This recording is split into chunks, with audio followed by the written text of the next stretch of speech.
Hey guys, I'm gonna have to re-upload my Jesus's teaching sermon, and I think what I'm probably gonna do is, well, I'm gonna do about Jesus's teaching, and I will also do a sermon on the miracles of Jesus. Um, Today is not of that, well, ilk. Today will not be about religion or church or anything at all. I just want to get something on my mind, which I feel within the MCU, and if you don't know what the MCU is, it's Marvel Cinematic Universe. Within the MCU, I feel it was very, very obvious who the next villain should have been after Thanos. But I don't think Kevin Feige realized it. I don't think a lot of the people within Marvel realized it. Although it would have been the absolute best scenario and would have been a very good way to introduce the X-Men. And if you don't know by which villain I'm speaking about right now, and no, for all those hard doomers, it's not Doctor Doom. The person I'm speaking of, it's not even the leader. The person I'm speaking of is Mystreo. Which, if you don't know who Mystreo is basically the Hulk, but pretty much insane, a dictator, and just brilliantly, well, nuts.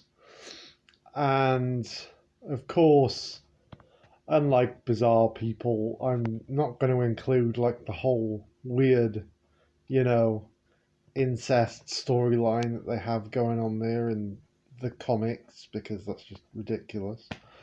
But then again, they have a lot of these weird things, don't they?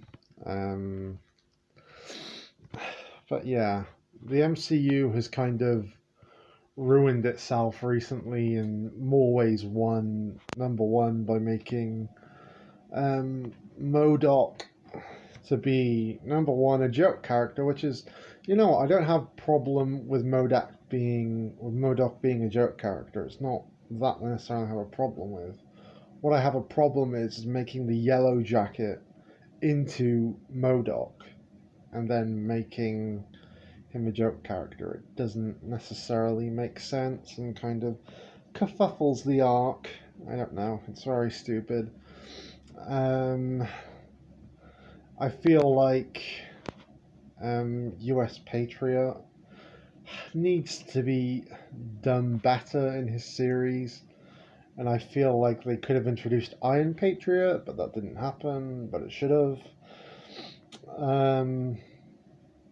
And I feel like they could have done a lot of things to better the MCU.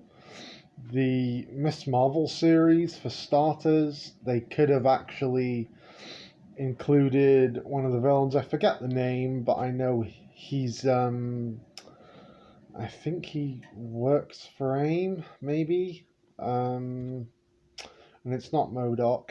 It's some guy. I don't know.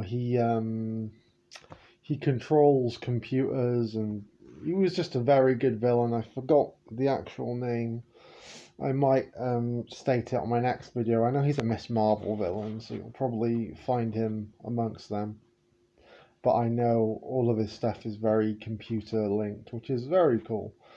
He seems like a great character, which would have been really a better way to start with Miss Marvel, but they just didn't.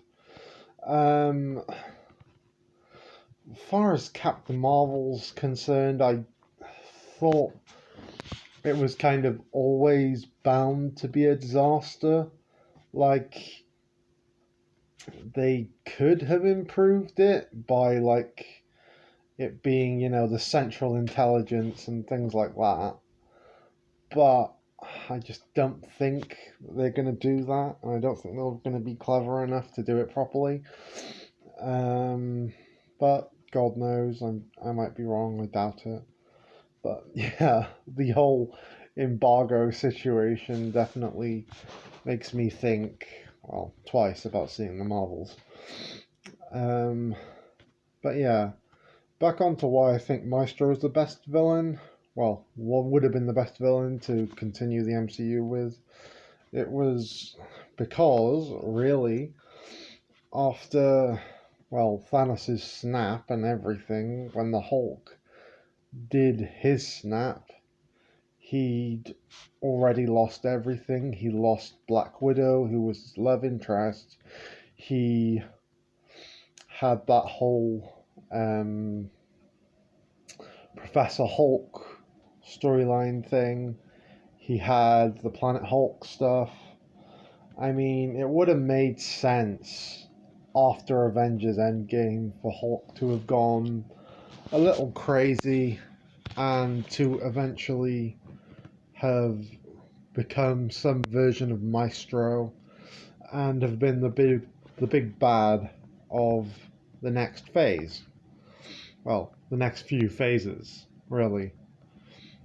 And of course, it would have all kind of accumulated with the Hulk going and facing, well, with I imagine an army of Hulklings, um, which he'd probably made himself, because Bruce Banner is a scientist after all. Surprise, surprise.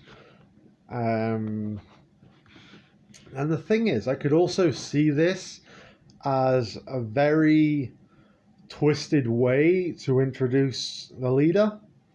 The way I would personally do it is to have it be like Maestro is working with the Masters of Evil and like the Astonishing Man, Leader, the Abomination are all together with him and are helping him make the universe his in their own little way. Uh, and I just think that would be a perfect way to do it. Um, I feel like there was another way to have done it, but that was, I feel like the Scarlet Witch way, they couldn't really have done it in the end because I just don't think it would have worked. To do like a kind of recreation of House of M, I just don't think it would have worked. But I see why they wanted to go there. But yeah, no, with the Maestro situation, I would imagine it would have been like the X-Men being introduced and Deadpool being introduced and like pretty much helping, and it would probably be them and the powerful versions of them that would bring an end to Maestro. And I would imagine it would, well, it would end with somebody dying, that probably being Spider-Man or Shang-Chi, which would make perfect sense at that point, because I'd imagine they'd probably have done a few more Shang-Chi films, which would have been good. And this is the thing with the MCU, it just went down ever since Shang-Chi and the Ten Rings, and it was like, that was a good movie. But after that, the MCU just kind of slowly became a joke. And Maestro would have been such a good villain, and I feel like every Marvel fan would have absolutely loved to have seen the whole Maestro saga. That would have just been the absolute dog's bollocks, to put it one way. But yeah, I just think it's a big missed opportunity.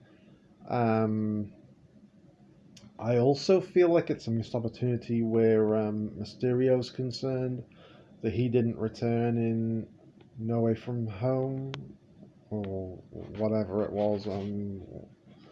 I forget what the newest Spider-Man's called. I think it's No Way Home, actually. But yeah, it is a bit of a shame, but these things happen in life, and I also do want to do a bit of a review on Spider-Man 2, but I imagine I'm going to do that when I fully finish the game. Currently, I haven't finished the game, but I've quite enjoyed it. It's an alright game, um, but for me, it's not as good as the first one. Uh, but yeah, it is a shame to see the MCU and kind of Marvel in general just go down this path that it is going down. But, I don't think at this point there really is any saving it. Um, and this is the thing, it's not, I don't feel it's superhero fatigue. I don't think it ever was. It was just bad film fatigue, as many otherwise people have said. And I don't think superhero fatigue is a thing. I don't think superhero fatigue even exists. Well, basically, that interpretation has been smashed to smithereens by the pre-purchase of Spider-Man 2. But this is the thing. It's a load of bad movies that have been together and bad TV shows that have been together that have been complete and utter pieces of crap. And people have gotten fed up of it. And is it really a wonder? I mean, I went and enjoyed Blue Beetle, but a lot of other people didn't because, and I know that's not an MCU film, that's a DC film, but still, it's like people are getting fed up of the same old shit, and DC usually do deliver that. So why would people give them the benefit of the doubt? And it's the same with the MCU. It's understandable why people now don't want to exactly go to the cinema and, expect the best from a certain company when they've been drilling out bullshit for years. So, yeah, I don't know. I don't think it's going to go well for the MCU, and I don't think it's going to go well for the DCU.